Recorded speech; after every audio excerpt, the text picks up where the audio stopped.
day mga boss. Ngayon gagawa tayo ng isang diagram kung paano gumagana isang busina ng negative trigger. Ganito mga boss, sundan nyo na lang pakita ko sa inyo.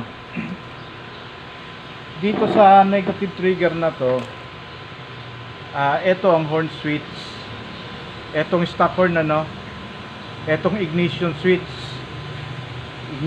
itong battery nya negative trigger to boss mga boss. Gagawin natin negative trigger. Sa negative trigger, itong horn switch natin, syempre negative lalagay natin to sa negative. Ayan, negative negative trigger tayo mga boss negative. Itong horn switch natin tapos yung isang paa ng horn switch natin nakakabit dito sa busina Yan, sa busina. Tapos ang isang paa ng busina nakakabit naman sa accessory wire to mga boss Ayan, accessory wire. So lagyan natin ng pula para accessory accessory yan. Accessory dito sa ignition natin, dito sa positive yung isang ng ignition positive. Negative trigger to mga boss sa Yamaha, gaya ng mga Yamaha, negative trigger yan. Yan, na meron siyang fuse na 15 amperes Yan, fuse to mga boss pag nakakita kayo ng ganito, fuse yan, 15 amperes Then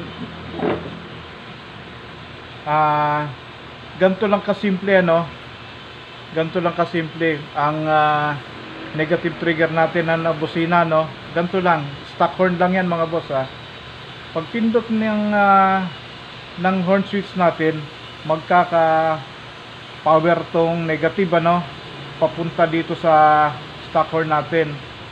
Tapos yung isang paa syempre nakakabit sa ignition, tutunog na yan, tutunog na yung busina natin Negative trigger mga boss negative trigger to. Ngayon, kung gusto naman natin na maglagay ng loud horn, eto loud horn mga boss dinrawing ko na loud horn. Gagamit tayo ng isang 4-pin relay at isang halo switch isang halo switch. Lagyan muna natin ng kulay eto horn switch, eto ignition switch, eto ang stock horn etong halo switch. Yan, eto fuse na 15 amperes fuse to mga boss, 15 amperes. Ngayon, kung gagawa naman tayo magdadagdag tayo ng busina na loud horn mga boss, etong etong wire na to na galing sa isang paa ng horn switch, kakatin natin to. Yan, kakatin natin itong itong wire na to, yung isang paa na papunta sa busina, kakatin natin. Tapos itong galing dito, yung pinagputulan na galing dito sa pindutan natin sa horn switch natin, ikakabit natin dito sa common ng halo switch common ng halo switch. Yan,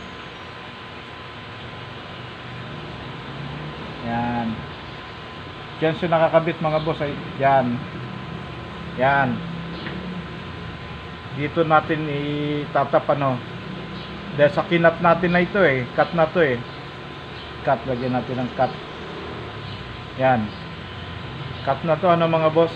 Tapos itong isang pinagputulan natin na nanggaling sa busina, ikakabit naman natin dito sa NC ng ano no, NC ng Halo switch ano, dito yan.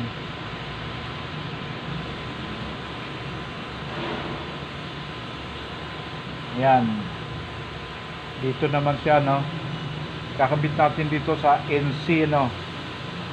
Yan, yan, naintindihan ba mga boss? Naintindihan? Maliwanag ano. Itong kinat natin ano, kinat natin yung galing ng horn switch, ilalagay natin sa common ng Halo switch ano.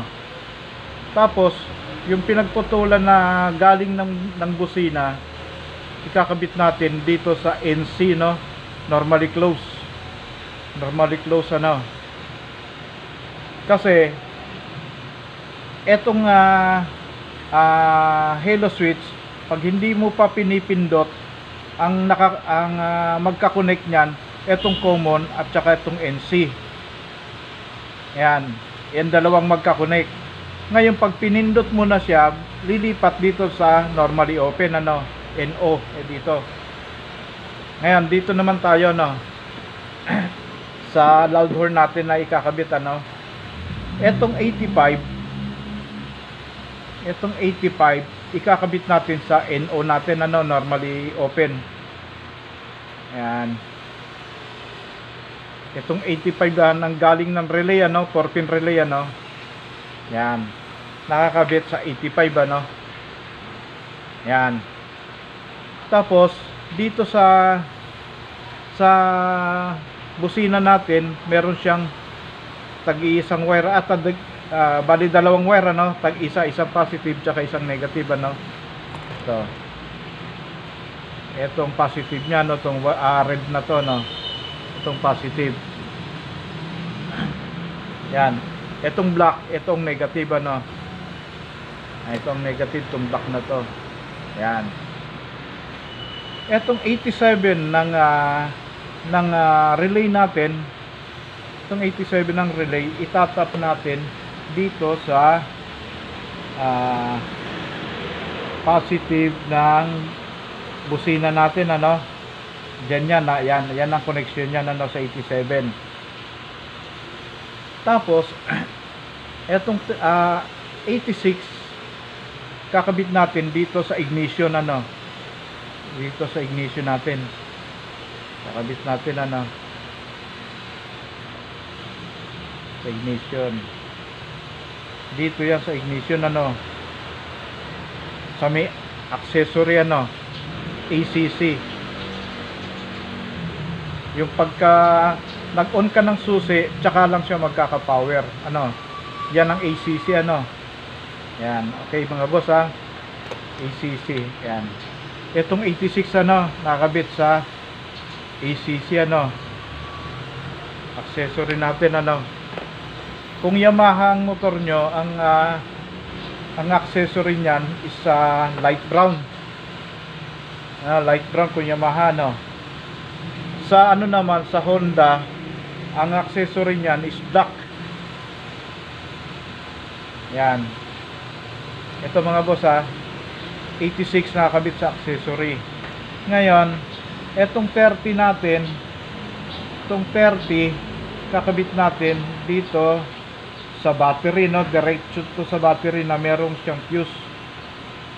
Lalagyan natin ng fuse ano, lagyan natin ng fuse diretso sa positive ng battery no, na meron siyang fuse. 15 amperes din ano mga boss. Yan, fuse 15 amperes. Yan, 15 amperes ang fuse natin mga boss ha, para kayang-kaya ng ano, ng fuse natin yung busina no. Then ito naman, dito tayo sa negative ng loud horn, ididirekta natin to dito sa negative ng battery ano, dito sa negative ng battery.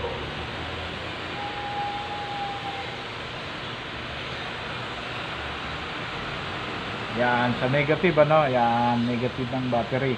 kailangan nakarekta to sa battery, ano. Itong sa loud door natin para malakas, ano, hindi siya maglodoko. Tapos itong relay natin, itong 4-pin relay, itong 4-pin relay na to, itong 4-pin relay, itong 30 ng 4-pin relay natin, diretsa rin, nakadirekta sa battery, no, na meron siyang fuse na 15 amperes. Ganito ang ano niyan, mga boss, eh.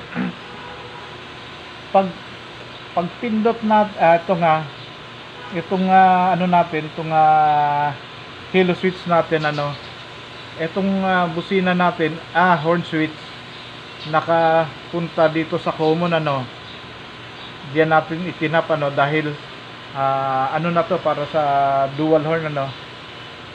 Tapos itong isang paa ng stock horn natin, yung negative, pumunta sa NC, ano. Pag pindot ninyo ng horn switch, tutunog itong stock horn. Ngayon, pag pinindot itong halo switch, itong common at saka itong normally open, magiging mag-contact siya, no? Magiging mag-contact. So, ito, ilalagay natin, ground to yun, bali negative siya, no? Punta sa 85. Yan. Para pag pindot nitong halo switch, napupunta ito sa normally open, ano. Yan ngayon ang connection nitong para dito sa loud horn natin. Pag pindot nito, magkaka-power to itong 86 tsaka 85. Pag pindot nito, magkakaroon siya ng negative tsaka may positive na siya, no. Ngayon ti-trigger ngayon para dito sa 87, ano. So bali papasok itong 87 dito sa positive ng loud horn natin. Kaya siya tutunog, ano. Ito loud horn, no. Screenshot nyo lang, mga boss, sundan nyo lang. Tutunog yan, tama yan. Screenshot nyo lang, mga boss, sana nasundan nyo rin yung paliwanag ko, ano. Ito, paki-screenshot. Paano ba?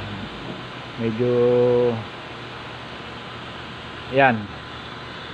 Paki-screenshot na lang, mga boss, o pwede rin sigurong ganito para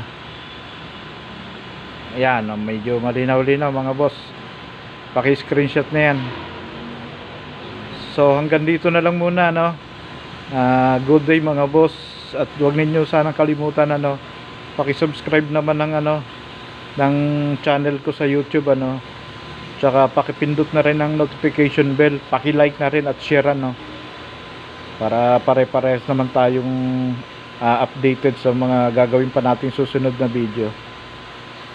Okay, mga boss, hanggang dito na lang.